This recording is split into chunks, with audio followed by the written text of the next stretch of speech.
Mohammad engineer Ali Mirza कौन है ये?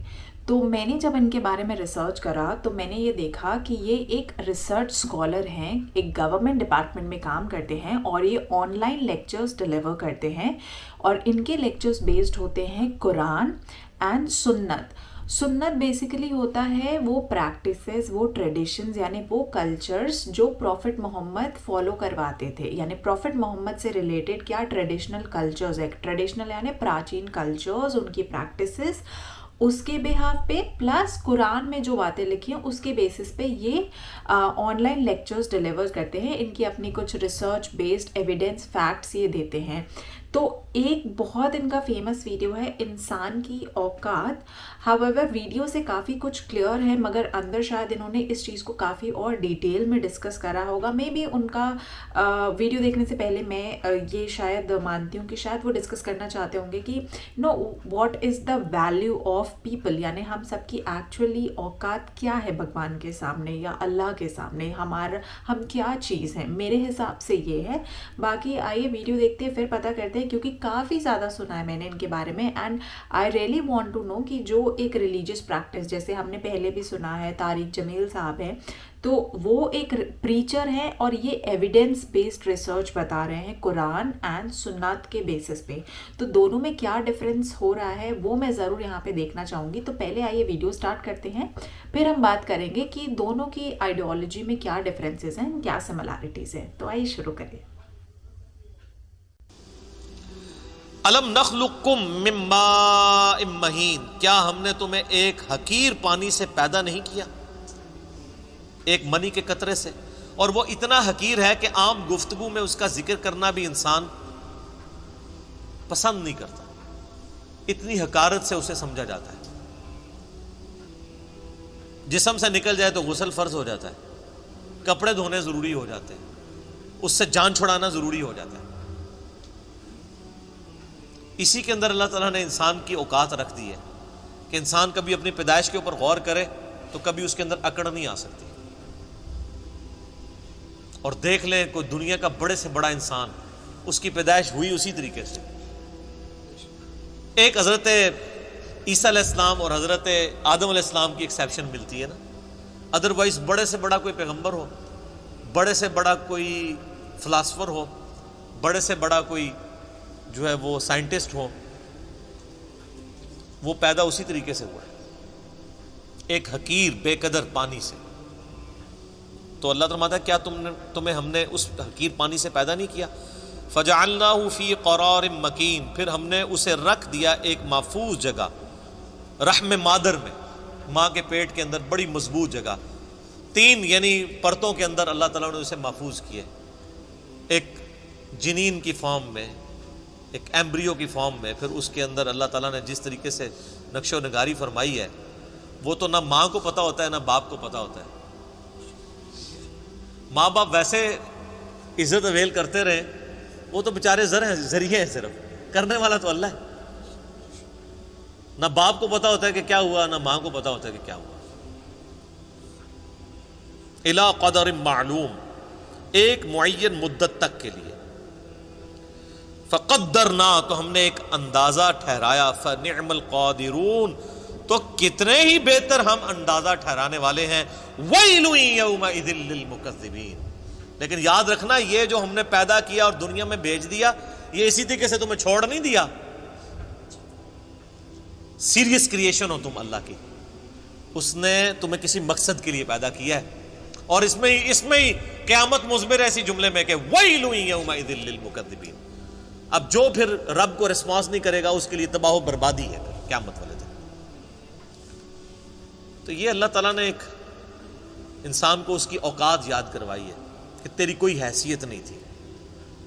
अल्लाह ताला ने तुझे एक बेकदर पानी से पैदा किया, 2 दफा तुझे शर्मगाह से गुजारा, उसके बाद पूरी जिंदगी इंसान पखाने और बदबू का बोझ उठाए फिरता है। जब तक बाहर ना निकाल ले उसे सुकून नहीं आता, और बाहर वो सबके सामने निकाल भी नहीं सकता, पर्दे में जाना पड़ता है, और मरने के बाद गल सड़ के हड्डियां बन जाए। ये उसकी पूरी औकात है। کئی ایک بزرگوں کے بارے میں یہ واقعہ آتا ہے، ایون عمر بن عبدالعزیز کے بارے میں بھی آتا ہے کہ وہ ایک دفعہ اکڑ کے چل رہے تھے خلیفہ بننے سے پہلے، بڑی شانہ زندگی تھی ان کی.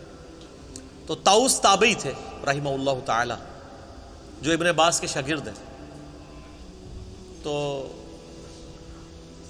انہوں نے عمر بن عبدالعزیز کو جب اکڑ کے چلتے ہوئے دیکھا نا، یہ امام غزالی نے بھی مکاشفۃ القلوب کے اندر نقل کیا ہے، تو انہوں نے عمر بن عبدالعزیز کو مخاطب کر کے کہا کہ ایسے شخص کو زمین پہ اکڑنے کی کوئی اختیار حاصل نہیں ہونا چاہیے، اس کی کوئی حیثیت نہیں کہ زمین میں اکڑ کے چلے، کہ جو ایک منی کے ناپاک قطرے سے پیدا ہوا ہے اور 2 دفعہ شرمگاہ سے گزارا گیا ہے اور اپنے پیٹ میں پخانے کا بوجھ اٹھائے پھرتا ہے، اور مرنے کے بعد گل سڑ کے ایک مردہ ہوگا. وہ دیکھ لینا فوراً بو پڑنا شروع ہو جاتی ہے، تھوڑی سی لاش کو ڈیلے کر دیں. عمر بن عبدالعزیز نے جب یہ بات سنی تو فوراً عاجزی کے ساتھ چلنا شروع ہو گئے، اور ساتھ فرماتے جاتے تھے کہ طاؤس نے مجھے جو نصیحت کی ہے نا، میرے ایک ایک جوڑ کے اوپر اس نے ایسی ضرب لگائی ہے کہ میں نے اس ضرب کو محسوس کیا. لیکن یہ وہی ضرب محسوس کرتا ہے جس کے اندر وہ ایکسیپٹیبلٹی کا مادہ موجود ہو، ورنہ کوئی ڈھیٹ ہو نا، اس کے اوپر سے پورا قرآن بھی گزار دیں اسے کوئی فرق نہیں پڑتا. نصیحت والے کے لیے ایک جملہ بھی کافی ہوتا ہے.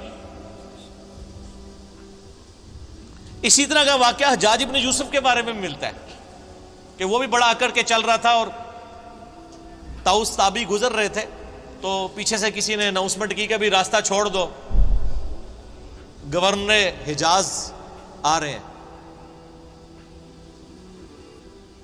تو طاؤس تو پھر تابعی تھے، ابن عباس کے شاگرد، ان کا تو تزکیہ ہوا تھا، وہ ان بادشاہوں کو کیا سمجھتے تھے؟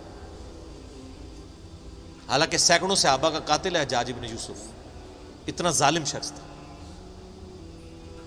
امام ترمذی نے جامع ترمذی میں اس کے بارے میں لکھا ہے کہ 1,20,000 لوگ ہیں جس کو اس نے اپنے سامنے قتل کروایا باندھ کے، بے گناہ. لیکن جو اللہ والے ہوتے ہیں وہ پھر ان چیزوں کو خاطر میں نہیں لاتے. تو حضرت طاؤس نہیں ہٹے تو حجاج حیران ہوا کہ یہ کون سا بندہ ہے. ان کے پاس آگے کھڑا ہوا اور کہا کہ تم مجھے جانتے نہیں ہو؟ ان کا میں بڑے اچھی طریقے سے جانتا ہوں، تم ایک ناپاک قطرے کی پیدائش ہو. ایک دفعہ اپنے باپ کی شرمگاہ سے نکلے، دوسری دفعہ اپنی ماں کی شرمگاہ سے نکلے، اور تمہارے پیٹ میں اس وقت پخانے اور بدبو کو تم اٹھائے پھرتے ہو سب کے سامنے، سب کو پتہ ہے.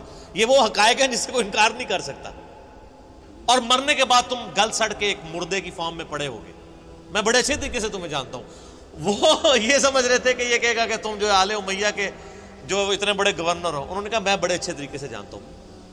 تو جس طرح حضرت ابراہیم علیہ السلام کی گفتگو سن کے وہ بادشاہ جو ہے ششدر رہ گیا تھا نا، اسے کوئی بات ہی نہیں آئی تھی، حجاج ابن یوسف کی بھی زبان بند ہو گئی کہ اس طریقے سے بھی مجھے کوئی جواب دے سکتا ہے، اور وہ خاموش ہو کے وہاں سے چلا گیا.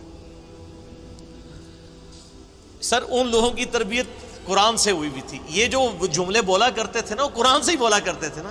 قرآن یہی تو بات کر رہا ہے. ہمیں واقعات یاد رہتے ہیں لیکن قرآن تو ہم نے پڑھنا نہیں ہوتا. قرآن یہی تو بات کر رہا ہے. تو دوستو مجھے ایسا لگا کہ انہوں نے بھی ایگزیکٹلی وہی چیز ایکسپلین کرنے کی کوشش کی. ہاؤ ایور ان کا تھوڑا سا ڈفرینٹ مجھے یہ لگا، کیونکہ جیسے یہ اپنے جب بات رکھ رہے تھے تو جیسے انہوں نے بولا کہ یہ ایک ریسرچ اکیڈمی میں گورنمنٹ ڈپارٹمنٹ میں کام کر رہے ہیں، تو ریسرچ بیسڈ فیکٹس ہیں باتیں پٹ اپ کر رہے ہیں. تو بیسیکلی جیسے انہوں نے جو ایک برتھ ہے، ہیومن کے برتھ کا پروسیس، جیسے ایمبریو شبد ہو گیا یا جو فرٹیلائزیشن کا پروسیس ہے، سو بیسیکلی انہوں نے سائنس کو اور اپنے ریلیجن کو مکس کر کے فیکٹ بیسڈ اس بات کو پروو کرنے کی کوشش کری ہے scientifically. This is the only difference. Explain وہ وہی کر رہے ہیں مگر سائنس کی ہیلپ سے. تو یہ بھی آئی تھنک ٹھیک ہے آپ کو فیکٹ بیس سمجھانے کے لیے تو کہیں نہ کہیں چیزیں ملتی ہیں، بٹ یس ڈائریکشن سیم ہے. سو آپ مجھے کمنٹ کر کے بتائیے گا آپ کو یہ ویڈیو کیسی لگی، اور اپنے سجیشنز ضرور اسی طرح دیتے رہیے. چینل کو لائک شیئر سبسکرائب کرنا نہ بھولیں. میں ملتی ہوں آپ سے اگلے ویڈیو میں، تب تک کے لیے جے ہند، گڈ نائٹ، شب بخیر، اور اپنا دھیان رکھیے گا.